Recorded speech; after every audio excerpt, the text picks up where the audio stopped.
forma y fondo son importantes, ¿ya? Sobre todo en una carrera como medicina. Entonces, en ese contexto, yo estoy tranquilo con oficio,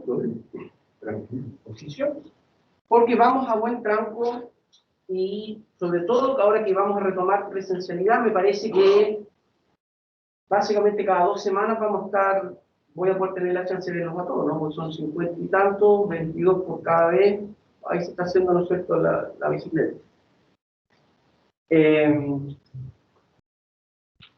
Y de hecho la próxima semana ya les pido que estén atentos porque vamos a hacer algunos cambios, lo que les decía hace un rato, en términos de que algunas actividades, yo por ejemplo mis clases las puedo venir a hacer todas las posibles, digamos, pero actividades como una que teníamos programada, que es este aprendizaje basado en problemas, que algo se nos había anunciado,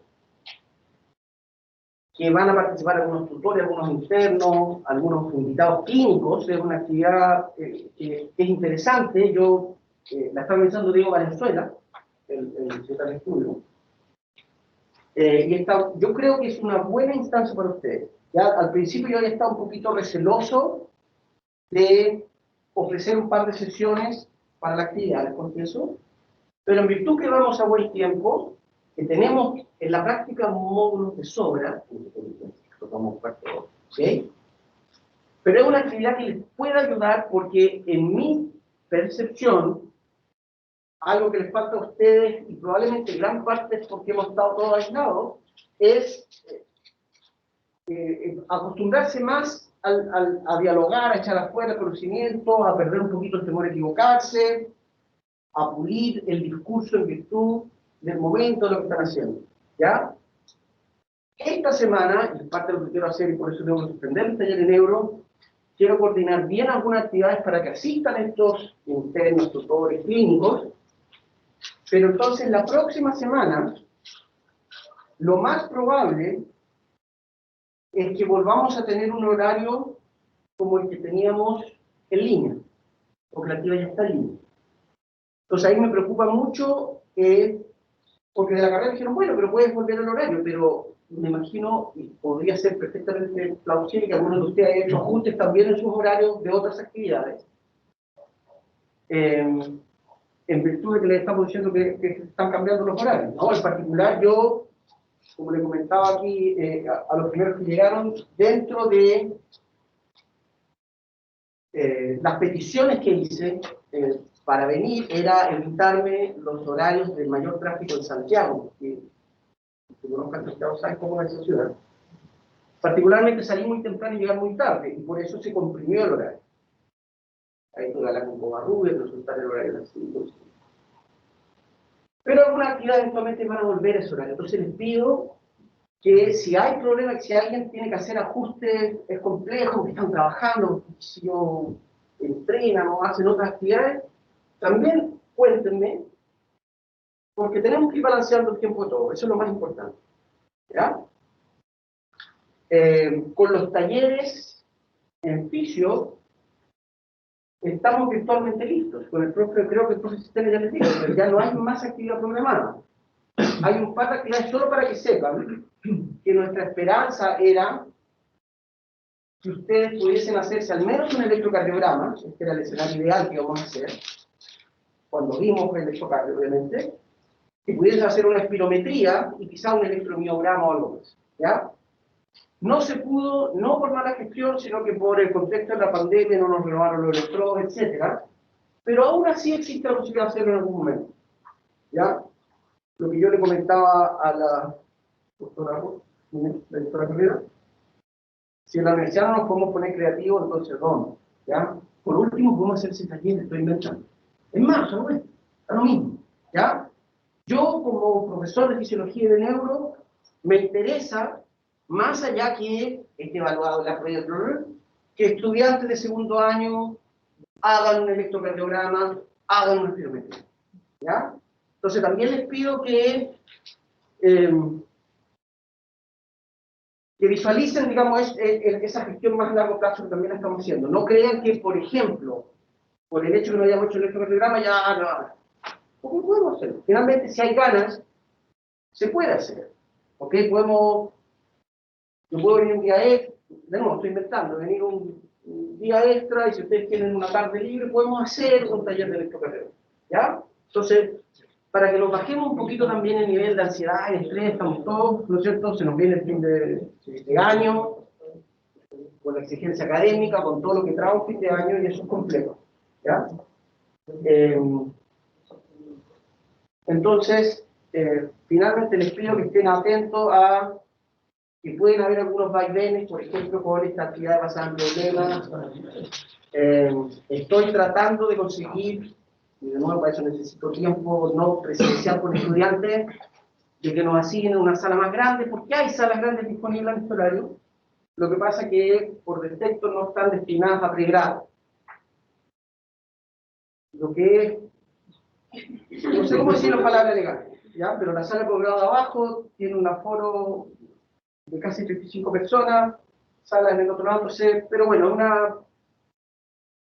es una gestión que hay que hacer con delicadeza, ¿ya? Entonces, de nuevo paciencia con eso, porque vamos a tratar de hacerlo. El peor de los escenarios actuales es que sea este, y ya es bueno, ya que ya hemos logrado vernos a los ojos, estar aquí y concentrarnos en lo que tenemos que concentrarnos, que es la materia que a ustedes les va a servir en su profesión, ¿ya? Así que, sin más preámbulo, realmente hay alguna pregunta, algo que estoy viendo, algo que no esté claro. Ok, creo que ya mandé los signos, si los mandé, ¿no? Sí, los mandé. Capaz que cambien de nuevo en virtud de lo que pueda pasar, etcétera, etcétera, pero lo que nos debiera preocupar, algo que también tengo que hacer apenas salga clase, quiero que me confirmen cuál va a ser la sala que vamos a ocupar. No me debería salir de estas cuadras, ¿no? Que nos den, digamos, saber exactamente cuál es la sala donde va a ser la prueba la próxima semana, etcétera, etcétera. ¿Ya? La próxima semana también. ¿Sí? Okay. ¿Comenzamos entonces? Bien. Casi 5 minutos, ¿no? Lo que debiera hacer primero es... Voy a comenzar a... se tomaron esa atribución. Muy bien. ¿Me estoy compartiendo con pantalla? Ahora sí. Se ve mejor cuando comparto la pantalla que cuando la ven por la compu, ¿no? Ya. Entonces...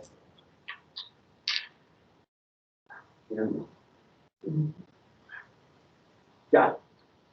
Vamos a lo nuestro. Fisiología. Lo que vamos a hablar ahora entonces es del sistema digestivo. A veces se habla de fisiología gastrointestinal. De hecho, como vamos a discutir en unos pocos minutos, la digestión es solo una parte de los múltiples procesos que tenemos que visualizar.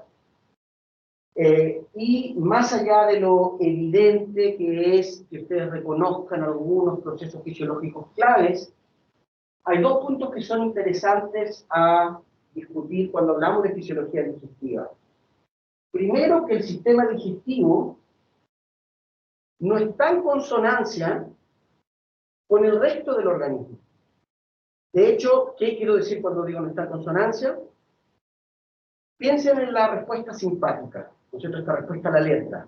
Lo primero que ocurre en esta respuesta al estrés, le cortamos la irrigación al sistema digestivo de la vísceras. ¿Ya? Lo que solidariza este aspecto simpático, ¿se acuerdan? Simpático que es solidario, es corazón, pulmón, músculo, cerebro. Las vísceras quedan afuera. Las vísceras, vamos a hablar, ¿no es cierto?, básicamente del sistema digestivo. ¿Ya? Entonces, tiene particularidades, ¿no es cierto?, que son evidentemente distintas, ¿no es cierto? Habíamos dicho, la parasimpática es básicamente procesos digestivos, está la reacción en este capítulo de nuestro cuerpo, los simpáticos todo lo contrario, por lo tanto, implícitamente ya habíamos anunciado que es algo particular. Y lo otro, que es no menor, es que al ser la puerta de entrada de los nutrientes, de la energía, evidentemente va a estar determinando la viabilidad, la salud, si ustedes quieren verlo así, de la persona. ¿Ya? Hipócrates. Sí, ¿no? Realmente democrático. ¿Eh? Hipócrates dijo, siglo V, que tu medicina sea tu alimento y tu alimento tu medicina. ¿Ok? Sun Miao, no sé si lo habrán escuchado nombrar, pero básicamente, para decirlo en palabras caricaturescas, es el Hipócrates de la medicina taoísta china. ¿Ok? Curar la enfermedad mediante la alimentación. En rigor, lo que él dijo es mantenerse sano mediante una buena alimentación, que es algo obvio, espero que para todos sea obvio, ¿no? Que tenemos que comer bien. Sin embargo, llama la atención, ¿no es cierto?, que cuando en general uno pregunta, si yo le pregunto a mi vieja, le pregunto a mí, oye, y el médico cuando tú fuiste a ver, qué sé yo, que estás con un bronco pulmonar, te preguntó cómo te alimentas, y en general esa no es una pregunta que se aborda cuando uno está evaluando la salud de un paciente. ¿Ya? Es algo que llama mucho la atención. Yo tengo la suerte de participar en unos cursos que se llaman Encuentros de Medicina Occidental y Medicina Oriental, en que llegan unos doctores clínicos super top, y llegan acupunturistas, médicos no occidentales, no sé cómo llamarlo, ¿ok? Y de las grandes diferencias que hay, más allá que lo abordan de distintas maneras y conceptualmente hay diferencias, pero que si el corazón y la presión, el riñón, etc., más o menos lo mismo, pero respecto al sistema digestivo es completamente distinto el abordaje. ¿Ya? De hecho, en la medicina china, el estudio de el equivalente a la fisiología empieza con hígado, sigue con sistema digestivo. Y aquí, por ejemplo, hígado, yo lo decía hace un rato, yo lo tuve que meter a la fuerza en el programa. No está considerado. Entonces, ¿qué es lo que estoy tratando así con esta pequeña introducción?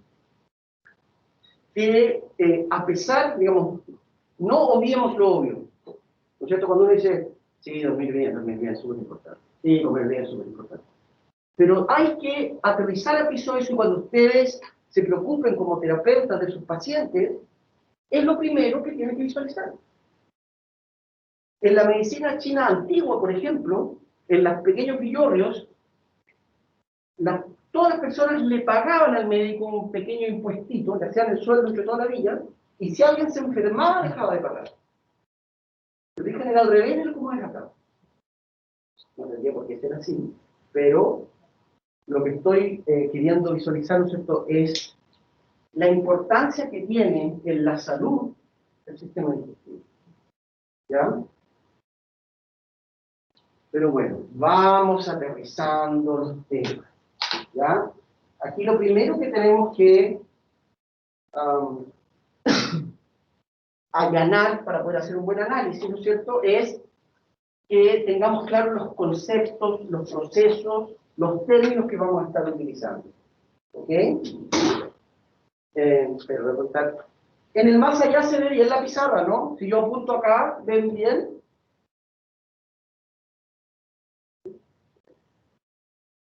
Es como estar haciendo un remedio. No se ve tan claro, pero al compararlo con el PPT que mandó, ahí sí se entiende. Ya, muy bien, gracias. Capaz que debiera ocupar el cursor entonces. Entonces, fíjense, este es un esquema muy sencillo, ¿no es cierto?, de nuestro sistema digestivo, que es básicamente un tubo, un epitelio, ¿no es cierto?, que nos atraviesa desde una entrada hasta una salida. ¿Ok? Y los procesos que vamos a ver acá, a ver, voy a partir de otra manera. Lejos el proceso más importante, lejos la absorción, lejos. Todos los demás están supeditados o los entendemos en función de una buena absorción. ¿Ok? Entonces, y de hecho esto medio en broma a veces uno lo comenta, ¿no es cierto?, debería llamarse el sistema absortivo, no digestivo. ¿Ok? ¿A qué nos referimos con absorción? Nos referimos principalmente a la transferencia. Puede ser activa a través de transportadores. Piensen algo muy similar, porque lo es, a lo que ocurre, por ejemplo, en la reabsorción renal. La misma estrategia. ¿No es cierto? Activa o pasiva, puede ser por difusión simple, a favor de una gradiente, etcétera, etcétera. de estas sustancias, estos nutrientes, desde el lumen, desde la luz de nuestro tubo digestivo, básicamente hacia el interior del organismo, intersticio y posteriormente la sangre. ¿Ok? Entonces, un tránsito transepitelial relacionado con proteínas transportadoras de aminoácidos, difusión simple de algunos lípidos, proteínas transportadoras de hidratos de carbono, glucosa, qué sé yo. La dinámica mecanística de la absorción tremendamente similar a la reabsorción. Satura, se calcula el Remax, una constante disociación, etcétera, etcétera. ¿Ya? Y este es el proceso más relevante porque evidentemente a eso nos referimos cuando estamos hablando de el ingreso de los nutrientes. Y aquí hay dos aspectos importantes, ¿no es cierto? Uno, el nutricional, y otro, el aspecto calórico netamente. Nosotros tenemos que cumplir dos requisitos. El calórico se refiere al energético, ¿no es cierto? Necesitamos, no sé si se acuerdan de esas primeras clases de regulación del metabolismo, que el páncreas, yo les decía que con puro despertarse, ¿no es cierto?, el consumo de energía aumenta casi el doble. Necesitamos estar consumiendo 2.000 kilocalorías al día. En promedio, una persona sana, arquetípica, 70 kilos. ¿Está? Pero no somos viables, incluso en una dieta normocalórica, si esa caloría la estamos obteniendo de un solo tipo de sustancia, de nutriente. Entonces, ahí está la diferencia entre lo calórico y lo nutricional. ¿Ok? Podemos estar normocalóricos y desnutridos. De hecho, la obesidad, el sobrepeso, es una desnutrición. ¿Ya? Tradicionalmente uno asocia estar desnutrido, ¿no es cierto?, con estar, ¿no es cierto?, extremadamente delgado por la baja ingesta de alimentos, por una baja disponibilidad de alimentos. Pero en rigor, ¿no es cierto?, y por eso también es importante que lo tengamos presente, sobre todo ustedes, como futuros médicos y médicas, tan importante como el aspecto calórico es el nutricional. Entonces, si usted está bien nutrido, perfectamente puede pasar una semana, que si se va a paseo, ¿no es cierto?, a mochilear, puede estar comiendo, qué sé yo, chocolate, papas fritas, una cochinada, y se mantiene normocalórico porque tiene una buena nutrición. Pero su estilo de vida tiene que velar por ambas cosas. ¿Ok? La absorción es lejos el proceso más importante, transferencia, en todos sus sabores, transportadores, ¿no? Desde el lumen. Recuerden que técnicamente el lumen del tubo digestivo es el medio externo hacia nuestro cuerpo. Sin embargo, sabemos que gran parte de nuestro alimento no puede ser absorbido tal y como es presentado en nuestra dieta. Tenemos que, ¿no es cierto?, minimizarlo, degradarlo a sus componentes esenciales. ¿Sí? La carne tenemos que degradarla a pequeños oligopéptidos, o ojalá aminoácidos. Grandes polisacáridos como el almidón, tenemos que cortarlos en unidades esenciales que son los monosacáridos. Solo ellos son los que se pueden absorber, etcétera, etcétera. Y ahí entonces cobra importancia el proceso digestivo. Porque el proceso digestivo precisamente engloba tanto la degradación química, y degradación química es con enzimas específicas, proteasas como la pepsina, la sacarasa, etc. ¿No es cierto? Enzimas específicas. Eso es la degradación química. Y la degradación mecánica, como su nombre lo sugiere, es literalmente molienda. La más obvia, creo, es la masticación. ¿No es cierto? El masticar el alimento es digestión mecánica. Nuestro estómago, donde ocurre digestión química, es una bolsa de musculatura lisa que genera unas contracciones segmentarias que literalmente aplasta, ¿no es cierto?, el bolo que está en su interior. Yo antes hacía una analogía que es medio asquerosa, pero era traer una bolsa con un plátano adentro y empezar a molerlo con la mano. Eso es lo que debieran visualizar que ocurre en nuestro estómago, realmente uno no lo siente, digamos, pero las contracciones musculares durante la digestión mecánica en el estómago son realmente, imagínense que están moliendo la comida. Por eso es tan importante también que la primera digestión mecánica, la masticación, también sea muy efectiva. Vamos a hablar de esos temas en particular. Pero sin una buena digestión no vamos a tener una buena absorción. ¿Ok? Entonces, aquí está un poco provocándonos con lo anterior, hay gente que dice no, lo más relevante es el digestivo, el aspecto digestivo, porque si no hay una buena digestión, no hay buena absorción. ¿Ya? Y una vez más, ¿qué es lo que pasa en nuestro estilo de vida que andamos corriendo? ¿No es cierto? Uno, en vez de comer lentamente, en la medicina taoísta se dice, usted debe masticar su alimento hasta que lo puede tragar como un líquido. Eso está como 25 minutos. Bueno, ¿y qué es lo que hace uno? Me pega 3 masticadas al sanguchote y para adentro. ¿Se fijan? Y lo que estamos haciendo ahí es ganar un poco de tiempo, pero estamos perdiendo tiempo de calidad en lo que es más importante. ¿Se fijan?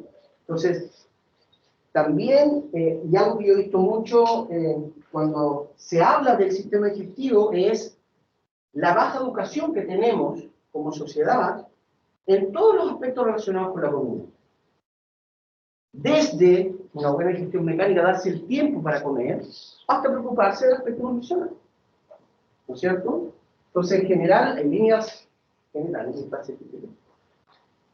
lo que estamos viendo actualmente a nivel global es que nuestras dietas son hipercalóricas, no tenemos balanceadas las calorías, estamos consumiendo más calorías de las que quemamos, y bajas en nutrientes.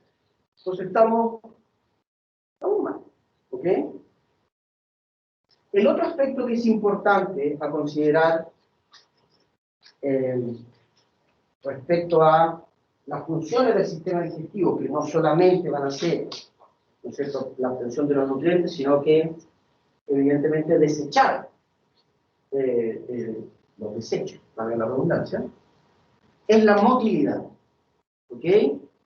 Y ahí también vamos a hablar, hay un sinnúmero de reflejos vago-vagales, recuérdense que el vago, ¿no es cierto?, y parte de su nombre se debe por esta irrigación que pareciera ser inespecífica porque cubre gran parte de nuestro sistema gastrointestinal, que son neuronas, perdón, es un nervio mixto con neuronas eferentes y aferentes. Aferentes son quimio y sobre todo mecanosensoriales, que pueden ir detectando, ¿no es cierto?, si aquí va pasando un pedazo de comida, las neuronas mecanosensoriales vagales que están recubriendo el epitelio, literalmente sensan, ¿no es cierto?, al igual que el tacto externo, sensan, ¿no es cierto?, el grado de expansión de, por ejemplo, el estómago, el duodeno, y a través de reflejos vagales pueden ir generando contracciones peristálticas que movilizan, ¿no es cierto?, el bolo y nos permiten, por ejemplo, que el contenido estomacal se mueva por el primer tercio del intestino delgado, duodeno, en donde ocurre el grueso de la absorción. ¿Ok? Entonces también hay que tener presente que la motilidad es muy importante porque necesitamos nuestro sistema digestivo, como muchos de las distintas regiones de nuestro cuerpo, está compartimentalizado. Y de hecho, vamos a abordar el tema hablando de la parte cefálica, estomacal, intestinal, etcétera, etcétera. Bueno, etcétera, etcétera, etcétera. ¿Ya? Y el tercer proceso básico es la secreción. Cuando hablamos de secreción,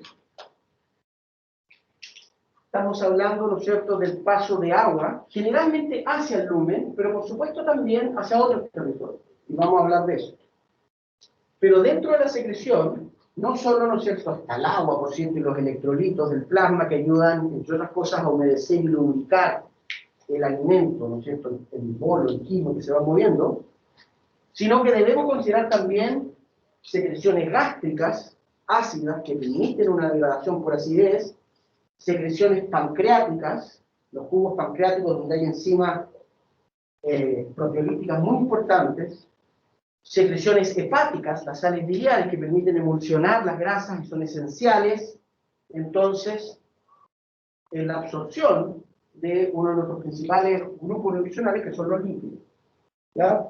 Entonces, de nuevo, a tener claro que estos son, ¿no es cierto?, los 4 procesos claves, pero lo relevante es la absorción. Desde el punto de vista fisiológico, eso es lo relevante. No tiene sentido tener una buena digestión, una buena motilidad, mucha secreción, si no logramos obtener los nutrientes y las calorías. ¿Ok? Que es lo que apuntaba, ya se lo mencioné. No es lo mismo alimentarse que nutrirse. Alimentarse apunta al aspecto más bien energético, calórico, voluntario. ¿No es cierto? Yo como y dejo de comer, ¿no es cierto?, cuando hay señales calóricas, etcétera, etcétera. El nutrirse se refiere precisamente a la calidad de ese alimento. Y velar porque sea, ¿no es cierto?, hay una diversidad que en algunas etapas de la vida puede ser muy importante. Pequeño paréntesis, ¿todos firmaron, chicos, chicas, chicas? Bueno. Entonces, vamos a entrar un poco más en detalle. Anatomía funcional del tracto gastrointestinal. No tengo que decir de gastrointestinal precisamente para hacer un guiño que no es solo digestivo, sino que son muchos otros aspectos.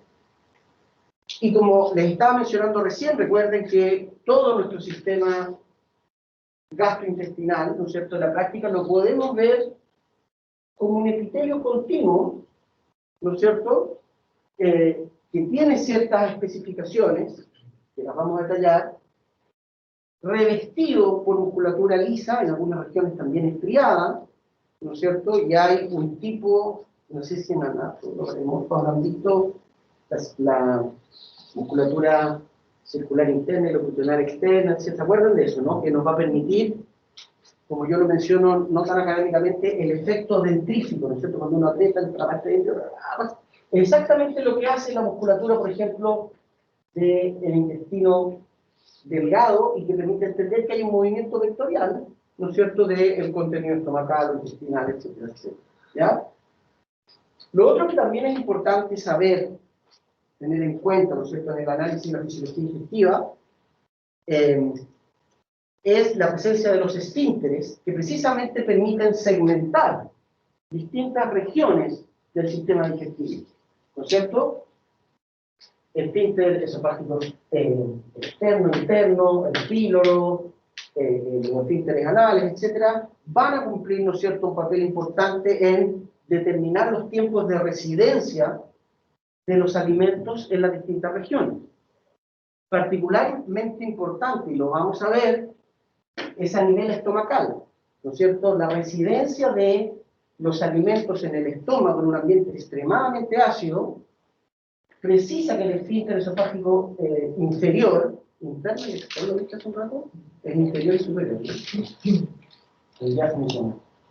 Y el píloro estén completamente cerrados, ¿no es cierto? Y que ahora, en este ambiente aislado, está ocurriendo esta digestión mecánica muy intensa, hay un pH espantosamente ácido, hay enzimas con una gran actividad proteolítica y nos permite entender que con 4 horas de residencia en el estómago, pedazos de carne que idealmente fueron bien masticados, se convierten literalmente en una papilla semisólida, y una vez que se abre el esfínter pilórico, esa papilla, ¿no es cierto?, en el fondo está descompuesta en sus unidades esenciales que sí pueden ser eventualmente absorbidas.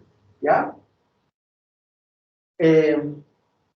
Bueno, aquí ya se los había dicho, no voy a empezar a repetir y darle la lata, ¿no es cierto? Pero también recuerden algo que no es menor, ¿no es cierto?, que es el tamaño del sistema gastrointestinal. Estamos hablando, por supuesto, varía de acuerdo a la talla de la persona, pero podemos estar hablando de entre 7 y 9 metros de largo de los intestinos, en total puede ser hasta 11 metros, y un área, ¿no es cierto?, que todavía se discute, pero el área de absorción propiamente tal es más o menos 50 metros cuadrados, ¿ya? Lo que incluye básicamente el intestino delgado. ¿Ya? Entonces lo que sabemos es que aquí probablemente falta toda la cavidad orobucal, o sea, no probablemente falta, ¿no es cierto? Aquí en el esófago podemos asociarlo a funciones más bien peristálticas de tránsito, digestión química y mecánica, pero en el intestino delgado es donde ocurre el grueso de la absorción. Entonces, en ese contexto, si tenemos que darle un premio a lo más importante, intestino delgado. Estamos ya como, yo reflexionamente, pero absorción sería lo más relevante, donde ocurre el grueso de la absorción en el intestino delgado. Y aquí vemos,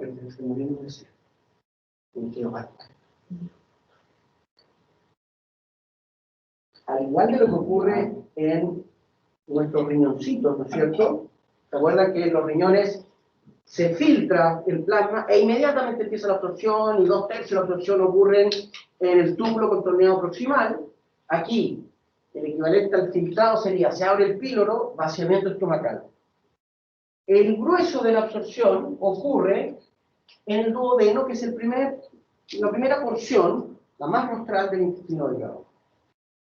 En el yeyuno, en el ilion, también hay absorción, es muy relevante, pero al igual que en un riñón, es básicamente lo que nos alcanza a absorber a nivel del duodeno. ¿Ya? Si usted, por ejemplo, come poco, probablemente todo se absorbe en el duodeno. No es todo, ¿no? Obviamente uno simplifica un poco el lenguaje para... y por lo tanto, ¿no es cierto?, también es importante visualizar una vez más que los esfínteres, aquí ni siquiera lo mencioné, pero el esfínter de Oddi, que comunica precisamente colédoco y permite entender el vaciamiento pancreático. Vamos a hablar de señales hormonales que coordinan el vaciamiento gástrico, la apertura del píloro con el vaciamiento, ¿no es cierto?, de los jugos pancreáticos, etcétera, etcétera, etcétera. Tenemos que hacernos cargo de otro tema que es importante, que, ¿no es cierto?, sabemos que los jugos gástricos o ácidos gástricos, ¿no es cierto?, este pH1, que lo entendemos como un degradador de proteínas de alta densidad, como es la carne, también degradan el propio tejido endógeno. Y es muy importante entonces visualizar las estrategias que hay, la secreción de bicarbonato que amortigua los protones, que nos permiten entender la protección del epitelio duodenal. Si no, se pueden generar úlceras duodenales, sangramientos fecales, unas cosas. Asimismo, los gases ácidos, si el esfínter esofágico inferior no cierra bien, literalmente el ácido quema el epitelio esofágico y uno lo siente, ¿no es cierto? Tiene la acidez, ¿no es cierto?, estomacal. Y uno literalmente siente que arde, ¿no es cierto?, el esófago. Así que también ese es un tema que tenemos que visualizar. Ustedes preocúpense y ocúpense de entenderlo y poder explicar el mecanismo a través del cual uno puede responder la pregunta: ¿cómo es que estos ácidos, ¿no es cierto?, no están corrompiendo la pared estomacal o la pared duodenal, etcétera, etcétera? Y lo otro que les quería mencionar, que probablemente tiene más importancia clínica que de la fisiología básica, es el papel de nuestro sistema digestivo, gastrointestinal, como parte esencial del sistema inmune innato. No sé si el profe Covarrubias probablemente algo les mencionó. ¿Sí? ¿No? ¿Sí? ¿No es cierto? Recuerden que estamos hablando del medio externo y por lo tanto, ¿no es cierto?, y aquí la relevancia del aspecto de la higiene, ¿no es cierto?, de la salud pública, en el manejo de los alimentos. Es muy fácil, ¿no es cierto?, la presencia y proliferación de bacterias en un medio ambiente que está a temperatura controlada, con muchos nutrientes, etcétera, etcétera. Por lo tanto, no debiera extrañarnos que tengamos, ¿no es cierto?, en particular en el intestino, lo vamos a mencionar, ¿no es cierto?, una microbiota muy relevante que cumple un papel importante no solo en ayudar a algunos tipos de digestión, sino que genera un ambiente proinflamatorio / antiinflamatorio, dependiendo de lo que esté ocurriendo, en virtud de la presencia de algunos agentes patógenos. ¿Okay? Entonces, también es importante visualizarlo, porque actualmente, ¿no es cierto?, ha cobrado mucha importancia el papel que juega la microbiota intestinal, incluso en la salud del cerebro.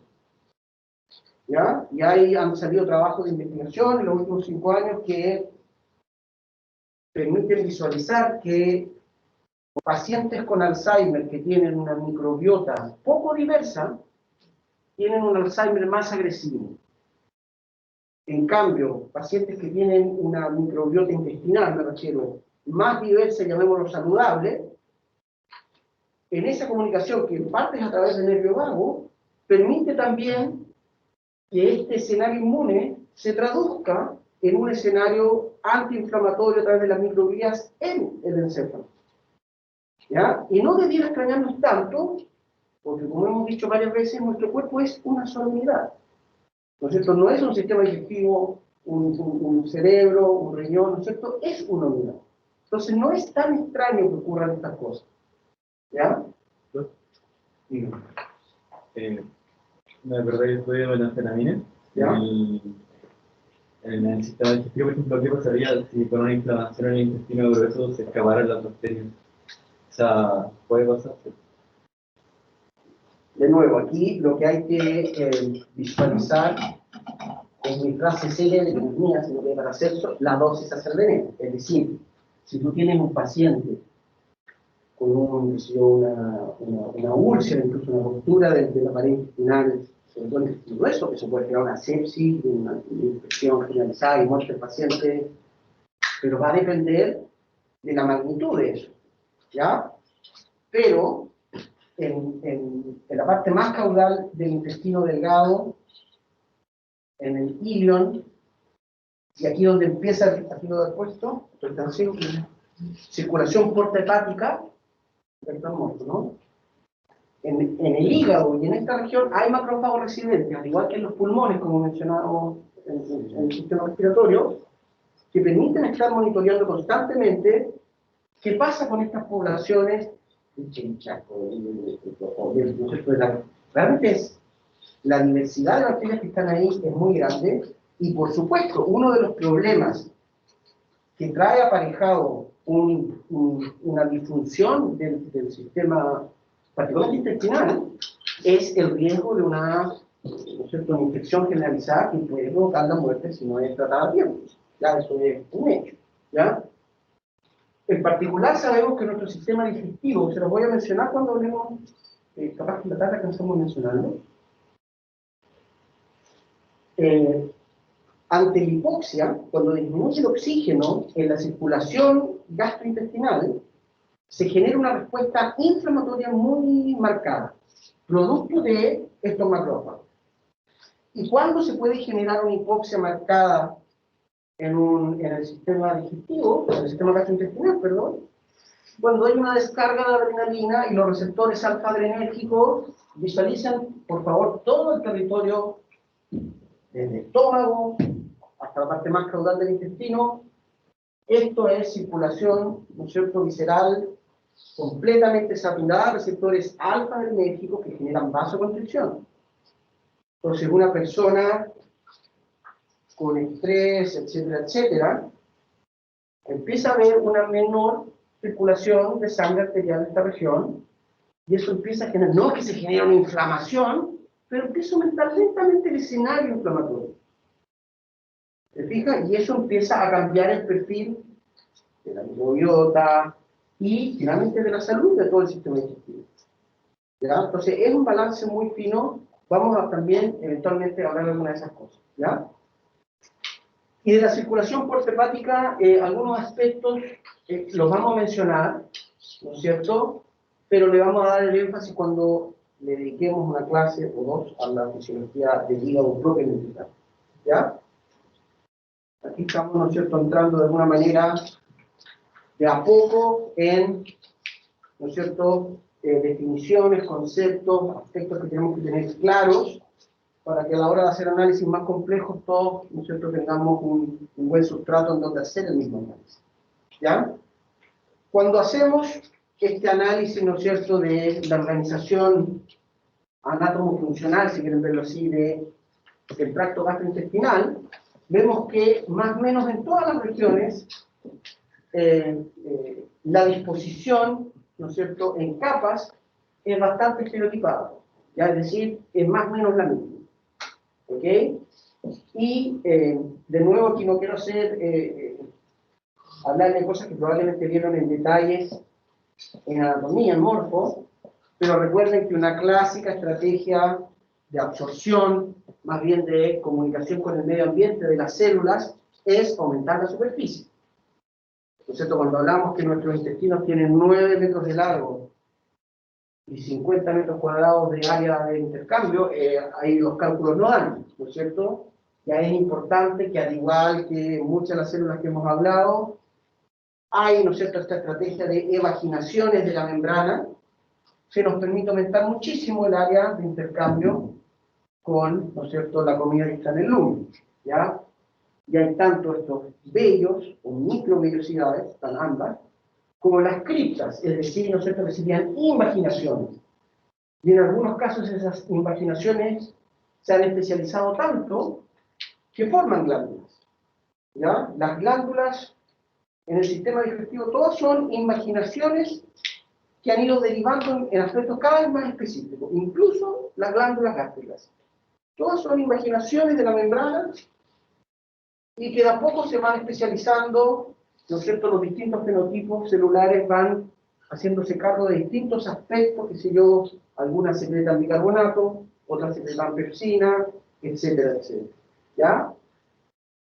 Aquí también, bueno, no quiero ir tan rápido, pero para que recuerden los aspectos, ¿no es cierto? La musculatura circular, la longitudinal, esa es la disposición que nos permite entender los movimientos peristálticos, ¿no es cierto?, el desplazamiento de la comida a lo largo del tracto.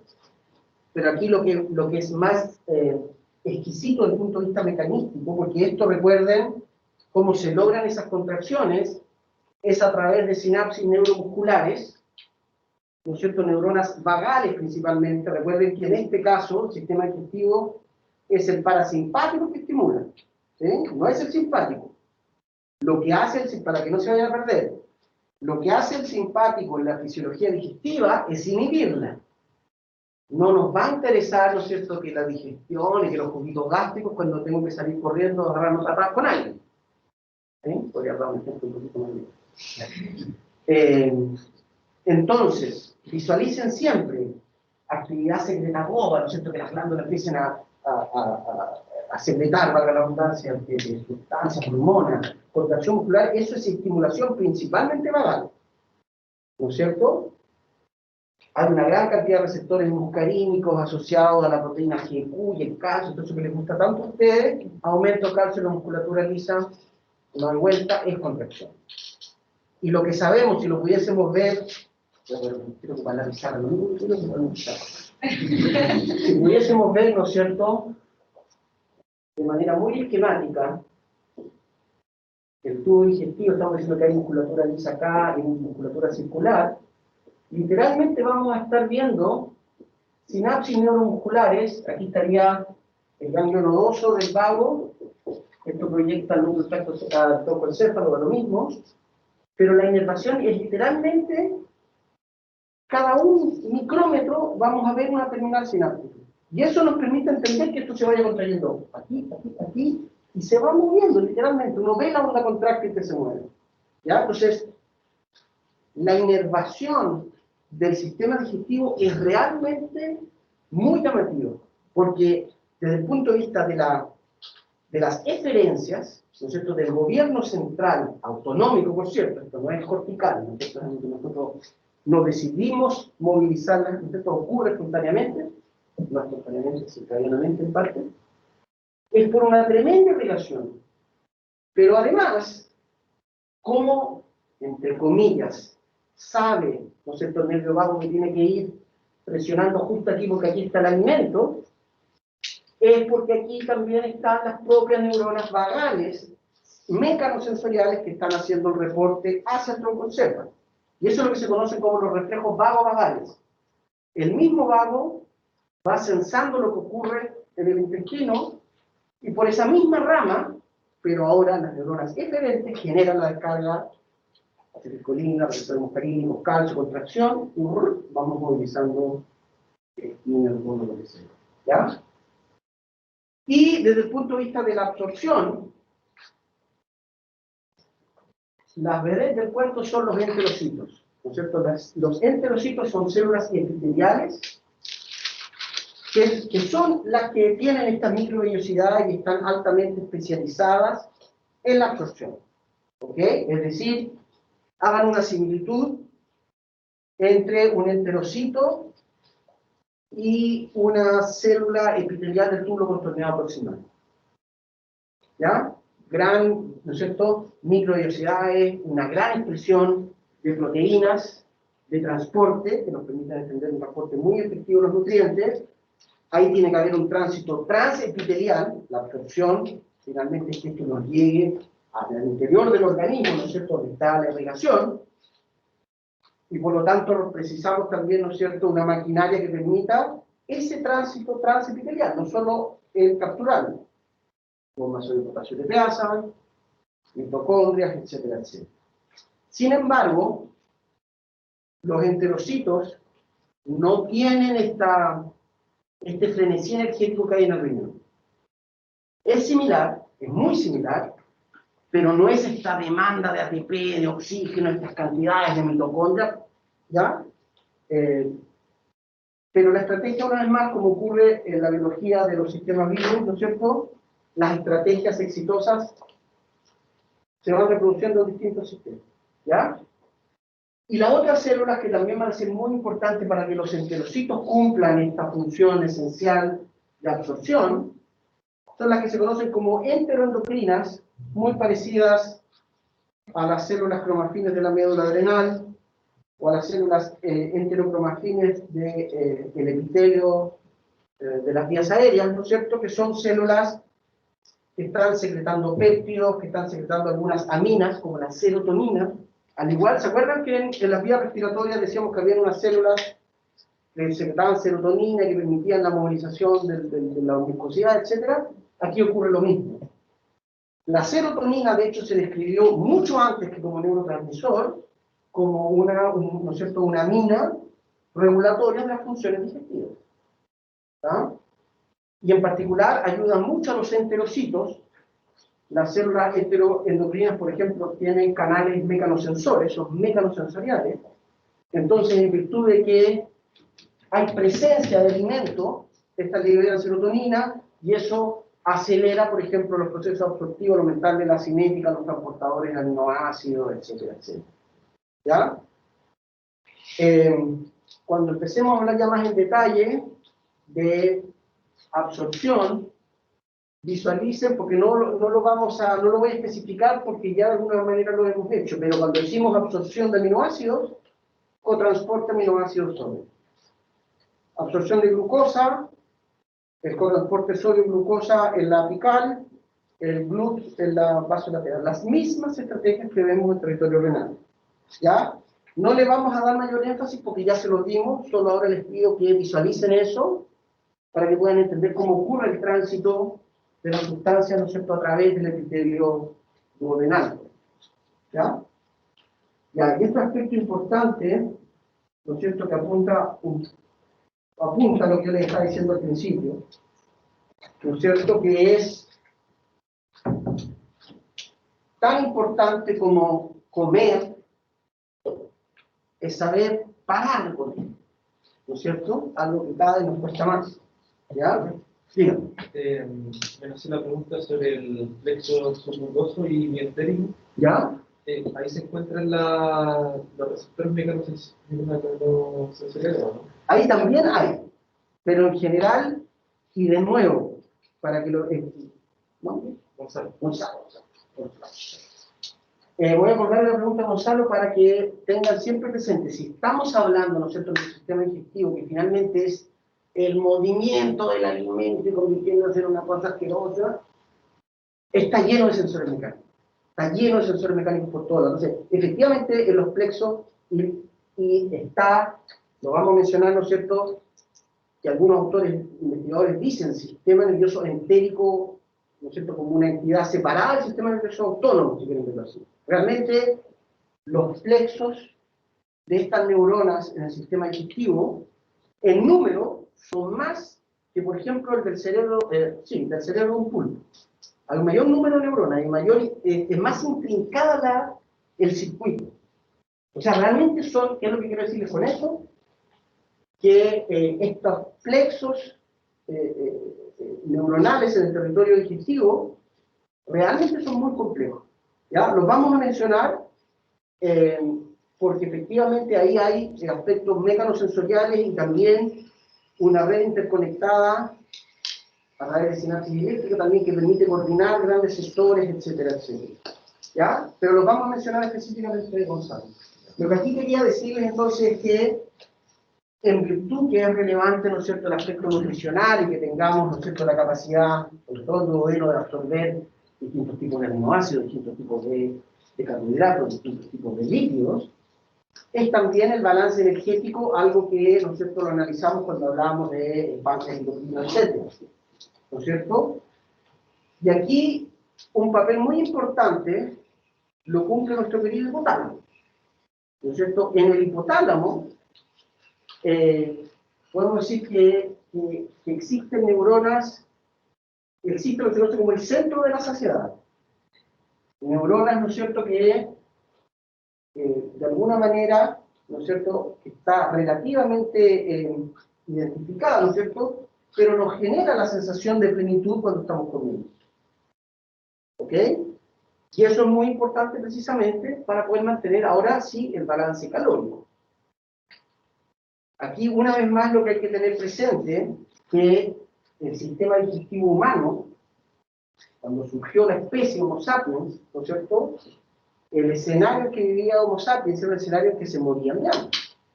Es la muerte por inanición era de las principales causas de muerte de nuestros antepasados cuando sobrevivían a los vientres de sal y otras cosas, ¿ya? Y la esperanza de vida era como 30 años. Ustedes estarían libres de esta raza, estarían multiplicados 9. Entonces, hay varios aspectos de nuestro sistema digestivo que fueron definidos en un escenario de hambruna que ahora no hacen ningún sentido.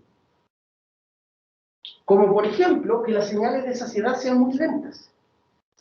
Se demora mucho el hipotálamo en gatillar la sensación de plenitud. En particular sabemos que, para hacer la historia corta, las señales que a usted le hacen sentirse que ya está llenito son señales químicas y mecánicas. La mecánica es la más sencilla de concebir, se estira el estómago porque está lleno, y una vez más, neuronas mecanosensoriales, ahí está, perdón, nervio vago, directamente en TS, y ahí hay hipotálamo lateral, y se genera sensación de saciedad. Pero esa sensación tiene que venir acompañada, para que se genere totalmente la sensación de saciedad, tiene que venir acompañado con señales químicas. Principalmente la leptina desde los adipocitos y la insulina desde el páncreas. ¿Ya? No sé si recuerdan que cuando hablamos de la insulina, en el contexto del páncreas endocrino, discutíamos que la insulina incluso se libera antes que la glicemia aumente. Porque están estas hormonas como GLP-1, que cuando la glucosa todavía no pasaba al torrente sanguíneo, pero ya era detectada en el estómago, había hormonas gastrointestinales que estimulaban, etcétera, etcétera, y la insulina empieza a subir antes que aumente la glucosa. Nosotros habíamos enfatizado el punto que eso era muy bueno, porque si la insulina ya está elevada, la glicemia no se nos va a las nubes. ¿Ok? Pero es tan importante también para la estimulación de algunas neuronas troncoencefálicas y encefálicas que tienen receptores de insulina, los mismos receptores de insulina que la musculatura esquelética genera la translocación de GLUT4 o que en los hepatocitos generan ¿no es cierto?, los almacenes de glicógeno. Aquí el núcleo 4 lo han puesto por ahí, ¿no es cierto? Y a través de núcleo paraventricular, ¿se acuerdan de este? ¿Sí? Estamos hablando del circuito hipotalámico, genera la sensación de saciedad, de saciedad. ¿Ok? Entonces, ambas señales en conjunto nos generan esta plenitud y la sensación de saciedad básicamente inhibe la conducta de comer. Entonces, y el circuito es muy parecido a cuando las neuronas supraópticas hipotalámicas ¿no es cierto?, responden a la osmolaridad y nos genera la conducta de abrevadero. ¿Se acuerdan que eso nos comentaba? Son conductas orientadas a meta. De hecho, algo de eso vamos a hablar ahora en neurociencia y comerciales. Conductas orientadas a meta. Estas son metas de biología muy básicas. Tomar agua cuando tengo sed. Comer cuando tengo hambre. Y dejar de comer cuando ya estoy ingiriendo comida. Y bueno, estas señales, por separado, generan cierta sensación de plenitud. Se sabe, por ejemplo, que en algunas personas con desorden alimenticio, algunas anorexia, ¿no es cierto?, la gente, por ejemplo, toma mucha agua, incluso come algodón, que es inerte, se les expande el estómago y pierden el apetito. ¿Se fijan? Pero si eso no viene acompañado de las señales químicas, el apetito está ahí. ¿Se fijan? Y eso, de hecho, empieza a generar, bueno, esto ya es una cosa más neuro, ¿no?, pero empieza a generar una inhibición cortical de la conducta alimentaria, eso genera ansiedad, etc. Pero lo concreto es que ambas, señales químicas y mecánicas, son las que están determinando la sensación de plenitud. ¿Ok? ¿Qué pasaría en el caso de una persona diabética con resistencia a insulina? Es que ya, una buena pregunta. No está descrita la resistencia a la insulina a nivel encefálico. No pareciera ser prerrogativas del cerebro. ¿Te acuerdas que la resistencia a la insulina no se daba en el receptor, sino que río abajo? ¿Sí? Aquí lo que ocurre es que, de hecho, en la vía de señalización del núcleo 4 y en algunas de estas neuronas, en la frontera entre troncoencéfalo, es bien entendido, ya hasta el piso ahí donde está el hipotálamo, la vía de señalización de la insulina es un poquito distinta, está menos decantada hacia, no sé si se acuerdan, la PKC atípica y todo eso, y más hacia otra vía. Y eso pareciera, no, hasta donde yo sé, no hay evidencia sólida, pero eso pareciera explicar que la resistencia a la insulina no involucra a los centros hipotalámicos. Uno no pierde la capacidad de sentir saciedad por la insulina. ¿Ya? ¿No? ¿Tienes una pregunta? Sí, no lo había posterior. ¿Sí? Era- Pero le pongo a la pregunta.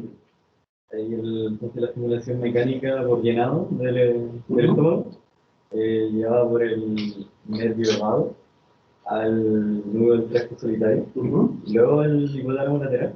Sí, sí. Es muy parecido. Y de hecho estos son, yo no sé si los neuroanatomistas le tienen un nombre, pero estos son, ¿se acuerdan cuando estábamos hablando de fisiología respiratoria y cardíaca, que yo les decía, qué sé yo, lo mismo, megaloreceptores, pero pulmonares? ¿Alguien se acuerda que yo les hablé del reflejo Hering-Doyer, bla, bla, bla?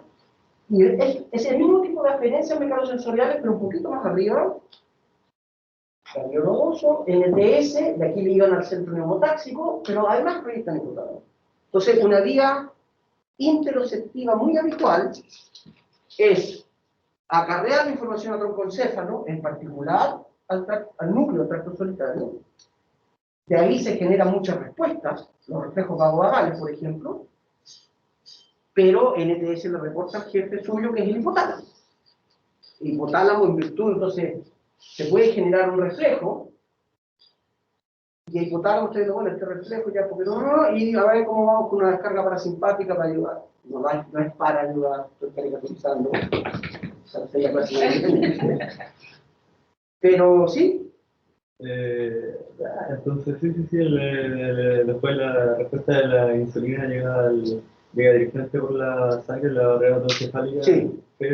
Núcleo paraventricular. Sí, núcleo paraventricular, el hipotálamo lateral, el hipotálamo, Como el dorso. ¿el hipotálamo lateral también tiene una insulina?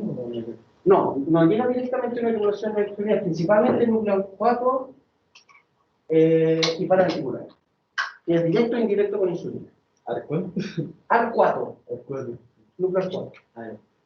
Y cualquier parte, el hipotálamo lateral, todo el hipotálamo lateral.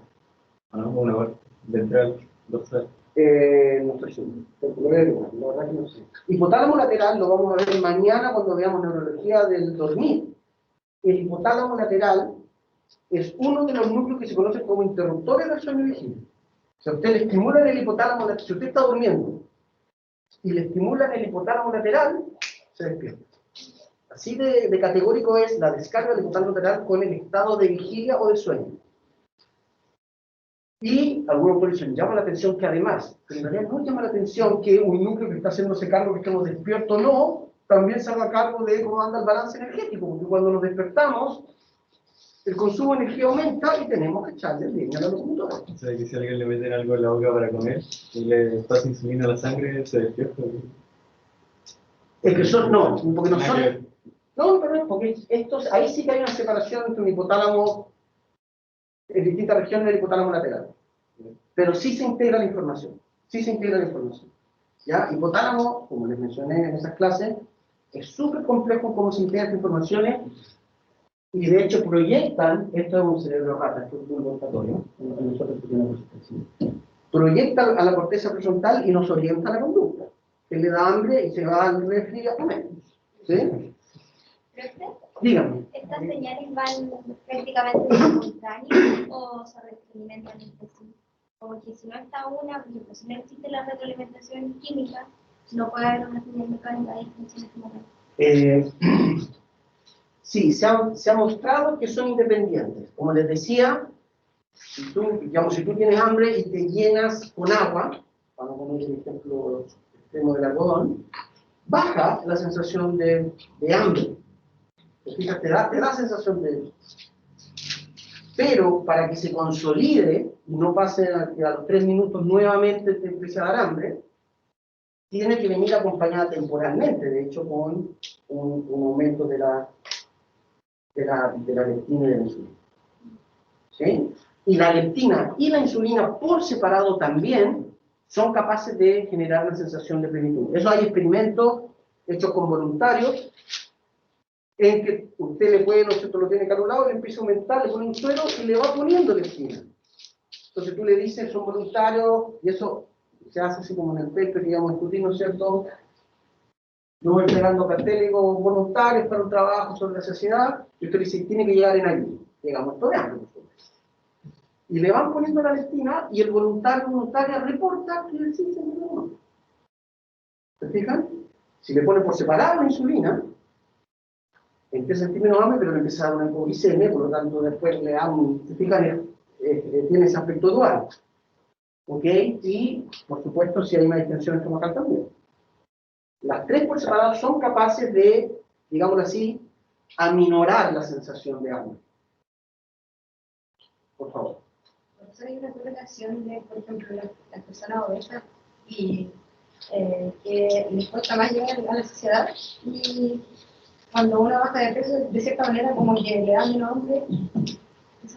Sí, ahí hay... El tema de la grasa, ¿no? Sí, pero hay varios temas también ahí porque finalmente en la obesidad hay un desorden metabólico que es complejo porque efectivamente hay algunas señales que, llamémoslas objetivas, ¿no es cierto?, que aminoran la sensación de saciedad, etcétera, pero uno de los aspectos que al menos, digamos, no sé si es así lo más, pero tiene que ver con lo que vamos a hablar de neuronormal, el circuito de la recompensa. ¿Ya?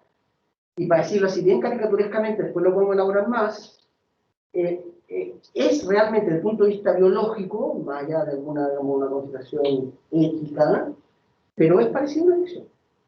¿Ya? Uno, la corteza prefrontal pierde peso en la toma de decisiones respecto a nuestro circuito cortoplacista de recompensa, y por lo tanto uno tiende a comer más sabiendo que está comiendo más, ¿no es cierto? Una persona, hablemos de los estudios que conozco son de obesidad mórbida, no estar así, una cerveza, ¿sí? Estamos hablando de obesidad mórbida, realmente el desorden metabólico, y todas esas personas saben claramente que cuando están comiendo estos platos, estas triples hamburguesas, no les hace bien, pero corticalmente, voluntariamente no pueden no hacerlo. A eso me refiero que es parecido a una adicción o a un trastorno obsesivo compulsivo, que es, vamos a discutirlo en la clase de la tarde, porque implica de cómo en el cerebro pasa que uno va tomando una decisión y hay otra que se mete entre medio. ¿Ya? Entonces, son las dos cosas, ese es el problema. Entonces, muchas veces y aquí me estoy colgando de lo que he escuchado de de amigos clínicos y clínicas, no es carril mío de la biología, que un abordaje exitoso de la obesidad implica un efecto terapéutico duro, digamos, de orientar una cosa cognitivo-conducta. ¿Ya? No es solo el aspecto metabólico, y una vez más, lo que siempre tienen que pensar, queridos, este es mi consejo, que el cuerpo es una sola cosa. Esta cosa de Descartes de la mente y el cuerpo, pienso, luego existo, a la casa, no, somos una sola unidad, el cerebro es un órgano más, mucho más complejo, y por lo tanto no debiera extrañarnos que un desorden masivo, como puede ser un desorden metabólico como la obesidad, involucra también un aspecto, ¿no es cierto?, de la conducta, ¿ya? Lo que quería mencionar entonces, para no cortar de tiempo, de nuevo, esta misma idea, voy a simplificar para tratar de posicionar un par de temas más antes de terminar. La idea de que estas señales de sociedad, ¿no es cierto?, se demoran precisamente en general en lo que necesitamos, ¿no es cierto?, es que insulina y leptina lleguen a un nivel en que activen, ¿no es cierto?, la señal de saciedad, que la distensión mecánica, y eso toma un buen par de minutos, ya estamos hablando de 5 o 10 minutos. Y lo que nos está pasando actualmente, que somos capaces de comer un caballero pobre en 2 minutos, ¿no es cierto? No se puede comer un sanguchote, porque uno tiene 5 minutos para correr a la otra sala, y esto es lo que nos pasa, ¿no? O correr a la reunión o lo que sea. Entonces, de nuevo, la fisiología digestiva se ha quedado atrás respecto a nuestro estilo de vida. Que vivimos en la abundancia y el sistema digestivo nació en la escasez. En particular se sabe, quiero mencionárselo, hay una revista que se llama Fisiología de las Conductas, que yo sé que soy tan ñoño, me encanta, ¿ya?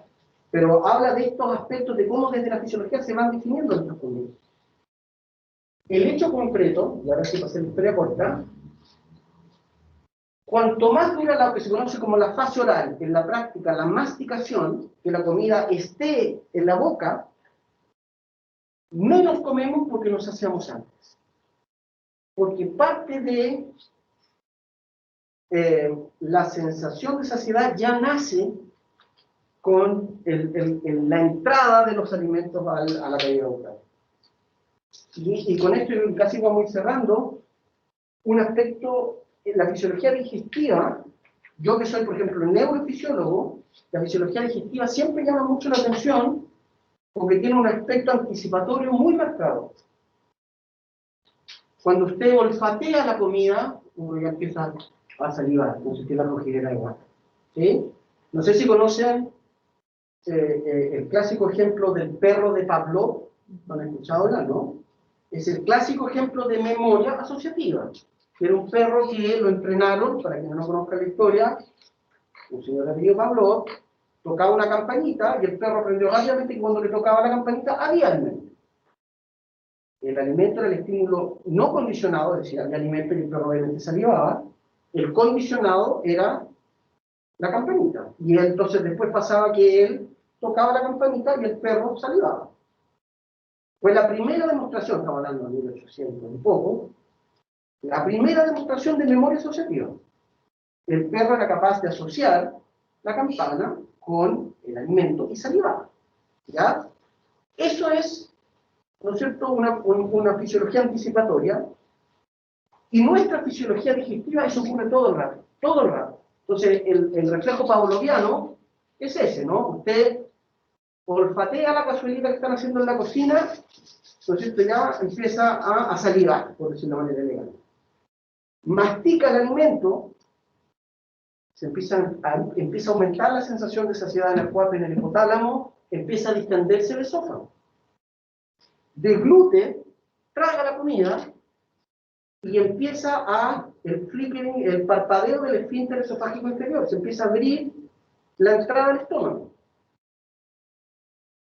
Entra la comida al estómago, empiezan las secreciones pancreáticas.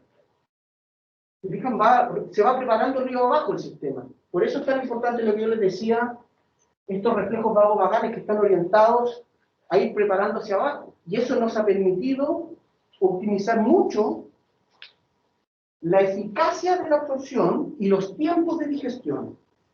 Por ejemplo, una diferencia, yo lo voy a usar otro ejemplo, entre los grandes simios como nosotros y los grandes felinos, como los leones, que todos los simios tenemos estos reflejos anticipatorios. En cambio, los leones no.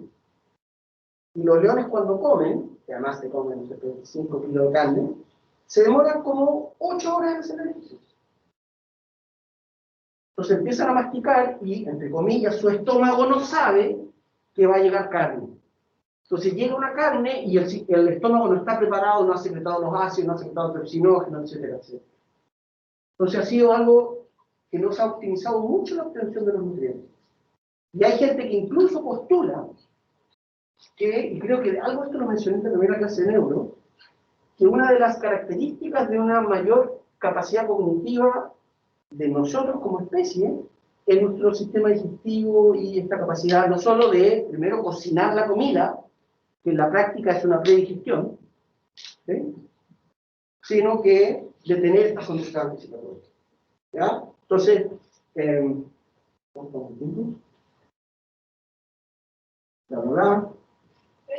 dígame. Que la relación de los fosforilados relacionada con las señales de saciedad podría ser una base para tratar el tabaco mediante los ciclos o para controlar el craving.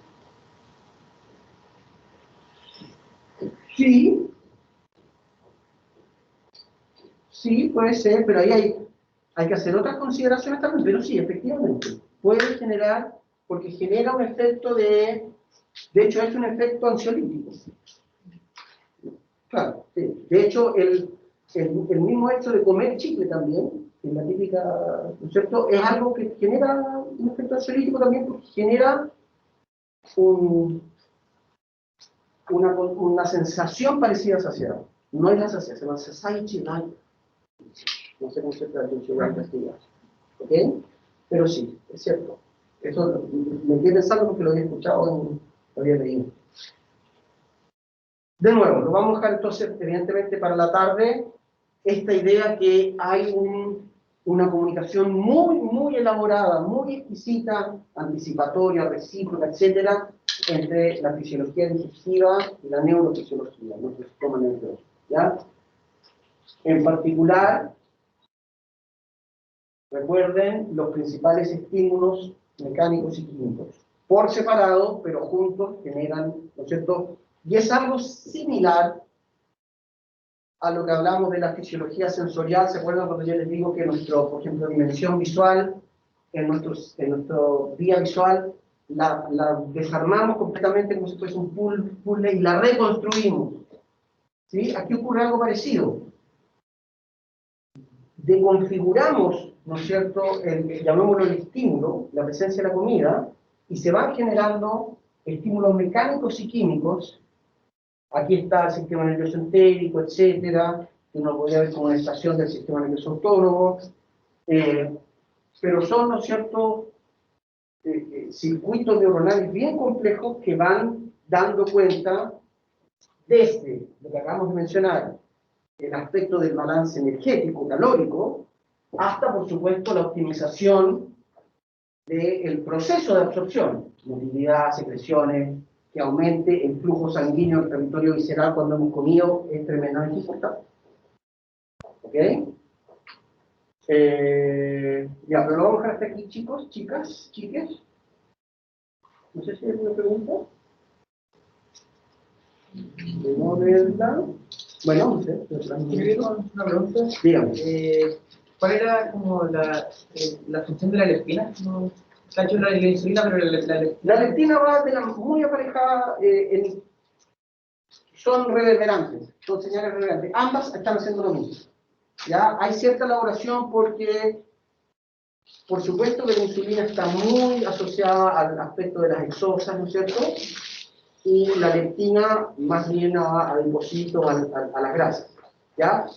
Pero finalmente en la práctica es lo mismo. Ambas, a través de receptores específicos, están generando sensación de saciedad en el cuadro del tálamo. Es reverberante en ese sentido.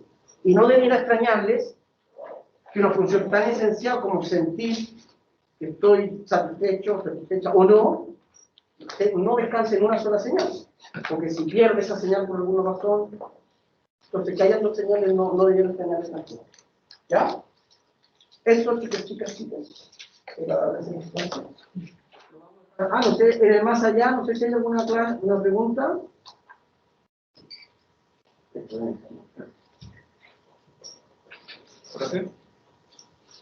Una hipertrofia de los adipocitos